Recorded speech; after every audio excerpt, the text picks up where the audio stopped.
Nice thing about these bright lights is I can't see you all, so I won't be as much nervous. Thank you, South Dakota Hall of Fame, for this great honor. And many thanks to those who supported my nomination. How many of you here tonight have my artwork in your homes? Wow. The truth is, without you, I would not be standing here tonight. Without you, I would not have been able to pursue my dream for the last 45 years. Thank you. As a young kid in New Jersey, I was the one in the back of the classroom in trouble for doodling, daydreaming, and staring out the window. The comments on my very mediocre report card read something like, "Jon could do much better if he would only apply himself." In high school, nobody would ever mistake me as an overachiever.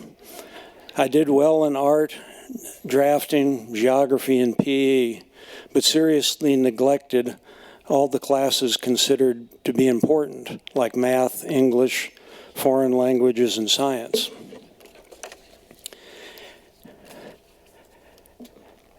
In the summer of 1964, my grandparents took me on a month-long trip through the West that changed my life. We visited many of the Western parks and attractions, which included 2 days in the Black Hills. I fell in love with the beauty of the mountains and the wide open spaces that were foreign to a kid from the East. I returned home with my eyes wide open and knew that there was no way in hell I was going to spend the rest of my life in New Jersey. In the spring of 1967, a miracle happened. I was accepted at Colorado State College in Greeley, later to become UNC. I had a double major in fine arts, which allowed me to avoid most of those classes that were troublesome in high school. I had some very good professors, but many of them were hiding out in academia, convinced that the only way to make a living in art was to teach it. For a while, I even believed them. After graduation, I was commissioned a second lieutenant in the Air Force and attended pilot training at Williams Air Force Base in Arizona. Upon receiving my pilot's wings, we picked our aircraft assignments according to class rank. Luckily, my class consisted of a lot of Southerners who wanted nothing to do with northern bases. Knowing the Black Hills, I jumped at the opportunity to come to Ellsworth Air Force Base and fly KC-135s.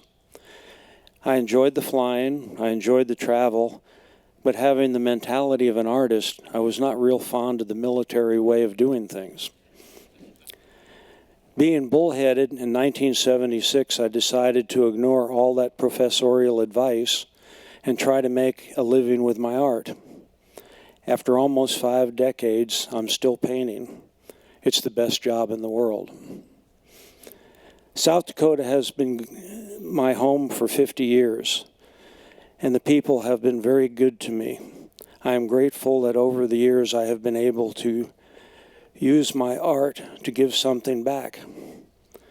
I'm particularly proud of being able to raise money for the following causes: the America's Holiday Tree Project in 1997, the Mickelson Trail, the saving and preservation of the historic Meeker Ranch near Custer, and the restoration of other sites in the Black Hills, including the McGillicuddy House in Rapid City. Our Children's Home Society auction is now in its 16th year and has raised $768,000 for the kids. Thank you. I have always considered the term artist organization an oxymoron. We can't be organized. That said, I must thank the 4 women in my life who have tried their best to organize me. Angela Marie, who nominated me. Lori Honest, who purchased our gallery in Hill City 17 years ago. Melanie Tim, our very efficient office manager, and my beautiful wife, Gail, who has been my constant companion for 29 years.